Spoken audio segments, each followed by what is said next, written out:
taxi compteur. Mao, poids de Bogao. Diera, Mon Dieu, mon Dieu, poids de Bogao. Diera, Mon Nianda, poids de Bogao. Dobogawe meme desuo, Dobogawe meme desuo, Diera, Diera, Diera, Manianda, poids de Bogao. Diera, Manyo, poids de Bogao. Diera, Manyo, poids de Bogao. Dobogawe meme desuo, Dobogawe meme desuo. Ce roi était incréé parce qu'il n'a pas été créé. Ce roi était illimité parce qu'il n'a pas de limite, ni dans le temps, ni dans l'espace. Ce roi incréé, ce roi illimité s'appelle Massa Dambali.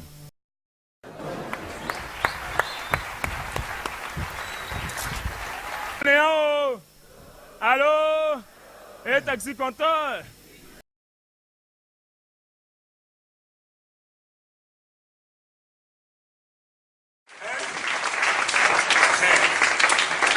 L'histoire que je vais vous raconter sort des entrailles multiséculaires du tambour, cette fois sacré. À cette époque où la terre n'était qu'un œuf fragile sur les frêles épaules de l'humanité. Moi qui vous parle, j'étais là. Moi, je n'étais pas seul. Il y avait avec moi le son qui brise toutes les barrières hostiles.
Dire, raconter. La parole, on l'aura tout le temps. On a besoin de la parole. Une dame qui m'a dit ça, elle dit « J'aimerais bien parler autant. J'aimerais bien parler autant. » Là, je rentre dans l'histoire. Ça va rien dire ce que je dis. Je perds pas le fil. Tout le monde peut raconter une histoire. Des endroits comme ça où il y a une vraie chaleur. Les immigrés, comme on se construit une Algérie mythique. Face à tout ça, on a besoin de se retrouver, d'être dans les mots, d'être dans les émotions partagées. J'ai assez parlé, non?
Il était une fois un pauvre pêcheur. Il habitait dans une vieille baraque tout près de la mer. Pour nourrir sa famille, il partait pêcher, nuit et jour, hiver comme été, par tous les temps, par tous les vents. Avec sa barque, il prenait le large, jetait son filet et parfois la chance lui souriait et parfois il revenait les mains vides et le cœur rempli de chagrin. Un soir, où le vieux pêcheur ne trouve rien dans son filet, il décide de passer toute la nuit en mer jusqu'à ce qu'il attrape de quoi manger. Mais pas un poisson, pas même un coquillage ne vient se perdre dans son filet. Alors, il soupire. « Ah, c'est aujourd'hui que mes enfants mourront de faim. »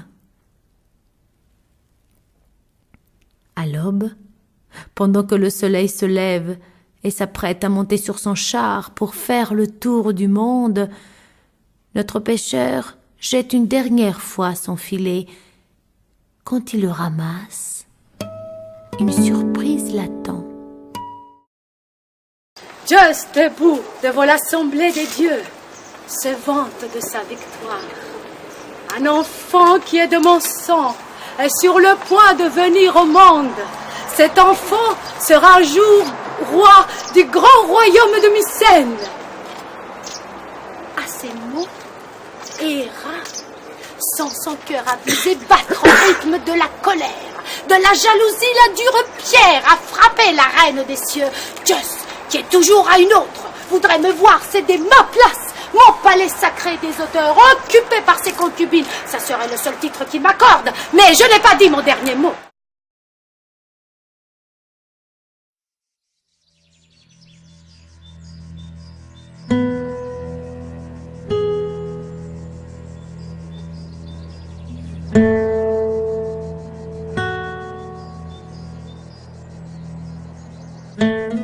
Et on dit même qu'à un certain jour de l'année, on les voit, tout frais de leurs 20 ans. Ils continuent de s'aimer. Donc les contes, les légendes, les mythes ont traversé le temps. Et c'est vrai que quand je raconte une histoire, j'ai vraiment l'impression de raconter quelque chose qui me dépasse.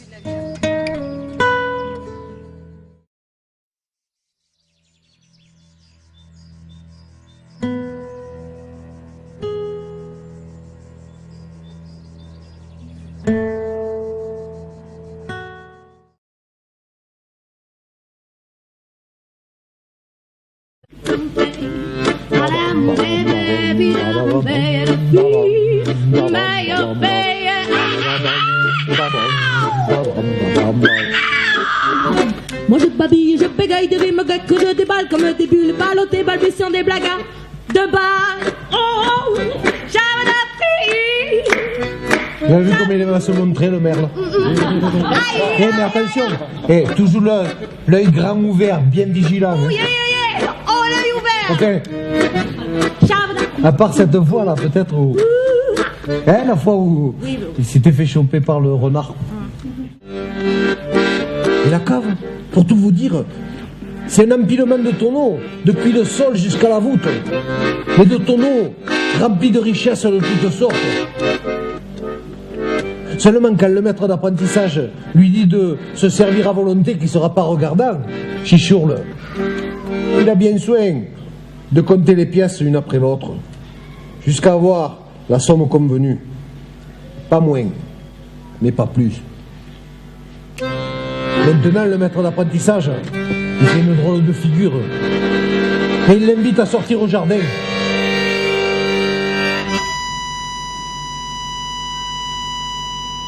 Il y a là un arbre trop puissant, dont les racines plongent jusqu'au centre de la terre et dont les branches montent jusqu'au ciel. Mais surtout, cet arbre-là, il est couvert d'un feuillage d'oiseaux de toutes les provenances, de couleurs vives, au pastel, soyeuses, laineuses, métallisées. d'or et de feu.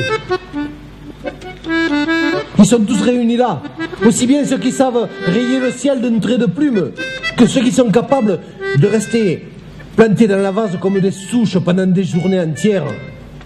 Et il y a aussi les voyageurs du grand large, ceux qui ont le cœur assez solide pour traverser un océan sans faire escale.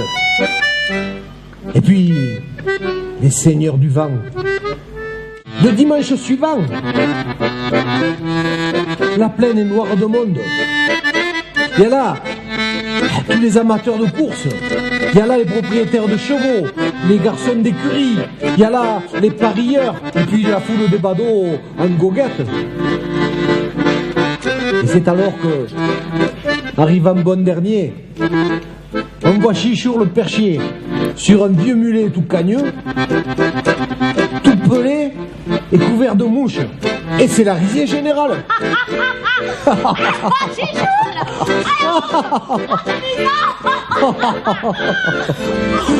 les mouches que tu vas faire courir ou quoi, Chichour? Oh, Chichour, là, c'est pas la fête des escargots aujourd'hui.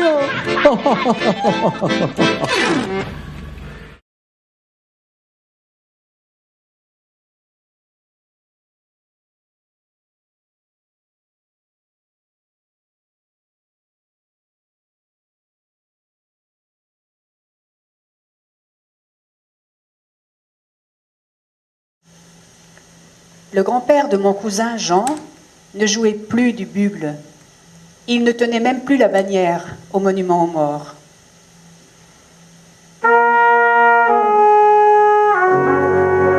Il s'est éteint, doucement. La fanfare est venue jouer à la maison la péricole qu'il aimait tant. Les musiciens n'avaient pas mis leur casquette, mais leur casque de mineur avec la lampe allumée. 4 d'entre eux ont posé le cercueil sur le corbillard. Le corbillard qui était décoré aux 4 coins de grands pompons noirs avec des tentures aux franges d'argent et au fronton les initiales du grand-père. Devant le corbillard, les musiciens ont joué la marche funèbre de Chopin. Et derrière, suivait la famille et tout le village.